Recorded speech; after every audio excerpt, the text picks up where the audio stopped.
এই নে তোদের খাবার চলে আসছে। আরে ওই বাটিতে অতগুলো আলু সিদ্ধ, আমি তো ওই বাটিটাই নিবো।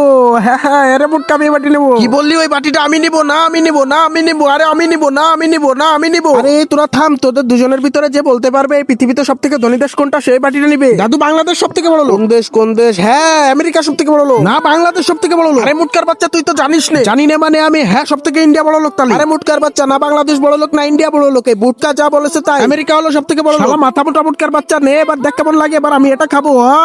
কি স্বাদের আলু বস্তু। এটা যে কি মজার আলু কোস্ত। ও মুটকার বাচ্চা, এজন্যই বলছিলাম তোকে পড়াশোনা কর, না হলে তো তুই কিছুই জানবি না। আজকে দেখ আমি কত সুন্দর করে আলু কোস্ত খাচ্ছি।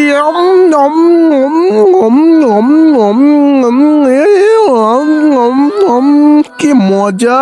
তারপর বুটকা কি করলো সেটি দেখার আগে দেখি তো বন্ধুরা তোমরা পারো কিনা এখানে এই মাংসটি কয়জন মিলে পোড়াচ্ছে। তুমি যদি বলতে পারো তাহলে একটা লাইক করে কমেন্টে বলে যাও। আর যদি এই সুন্দর ছবিটি তোমার কাছে পছন্দ হয়ে থাকে তাহলে একটা সাবস্ক্রাইব করে যাও। যা শালার বুটকার বাচ্চা, তোকে আজকে আমি ছেড়ে দিলাম, আমি এটাই খাবো, শুকনো খাবারই খাবো। বুটকার বাচ্চা তুই ছাড়িস নি, এটা আমি জিতে নিছি। আচ্ছা ঠিক আছে, যা তোকে আমি কালকে দেখে নিবো।